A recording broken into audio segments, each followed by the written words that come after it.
Dear students, welcome and thank you for tuning in to this video. I am Dr. Loya Al-Zorbi and we are going to start a series of videos from the Product Design and Development course. We are going to start with lecture 1 and it's going to be an introduction about very important topics to set the stage for us to move into designing and developing product. In this lecture, I'm going to cover 5 topics. We're going to talk about the project details and guidelines for your semester-long project.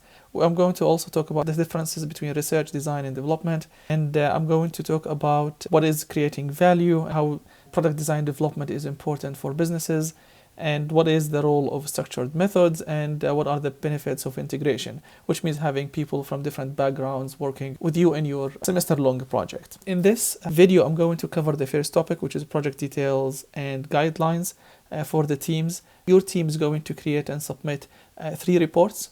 Your team is going to present for the entire class 3 presentations, and also we're going to develop an alpha prototype at the end of the semester. As well, you're going to be asked to create a poster and an infographic for your project. You're going to be adding into your report as a team reflections that it's going to be included in each report, and this is going to be a reflection of the work that you did with your team.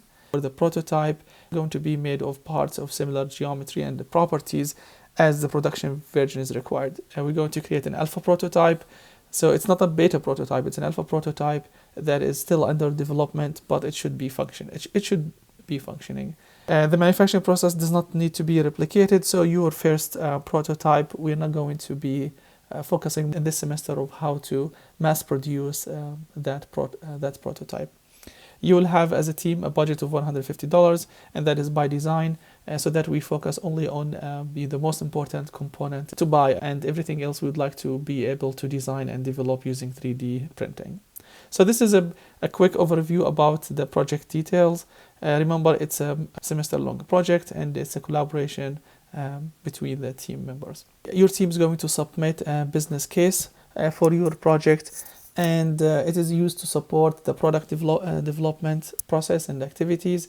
And the scope of it is that you need to design some business aspects that will support the employment of 10 or more people initially at the beginning of your enterprise if you want to move forward with the development of your product. You will be preparing something called cash flow table for your product. We will learn about a lot of business concepts such as net present value. At the end also, we're going to create something called sensitivity analysis to see which factors of the development will affect the outcome as to go or not to go with the development and the production of our product that we've designed throughout the semester. We will have a lot of time to reflect, iterate, and experiment as we move on, but we will keep the business case in our mind, how we're going to develop it, and we will learn it together. So the product should be in the domain of engineering and requiring one or more engineering design aspects, and these are the aspects listed here. So it could be kinematics, fluid mechanics, thermodynamics, data transmission, control systems. We need to make sure that when we discuss this on our virtual meeting, that you can relate your idea to one of these concepts. We need to demonstrate the market for the product. So the product does not need to be variant of an existing product, but can be actually. But you need to identify for us the customer needs and the need to be addressed.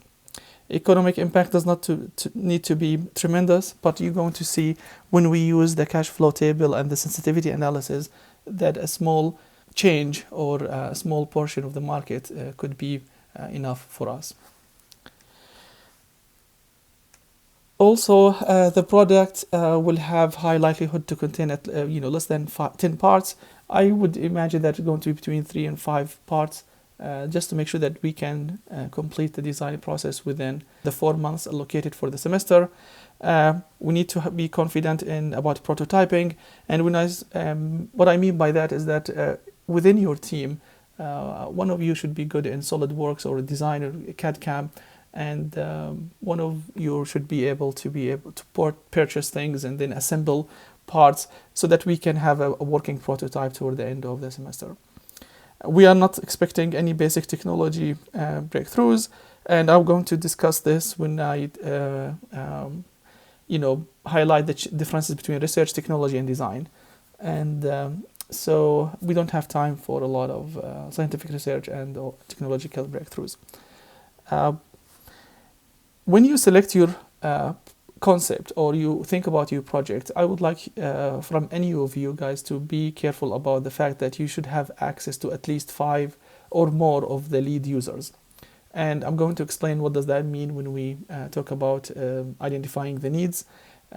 So if you want to design something, you want to make sure that you have access to people who used a similar product or are interested in using a similar product or have experience in using similar products. That's very critical because we're going to have a lot of surveys and feedback that need to be acquired from these people. Successful product generally have at least one team member with a strong personal interest in the target market, and that's also another important aspect. We will discuss it in class and talk more about it when we have the in-person sessions. This way we have completed the first part of this lecture, which is the product details and guidelines. Thank you for watching. In the following video, I'm going to talk about the research design and the development and technology as well, breakthroughs and creating value. Thank you for watching. Until the next video. Bye.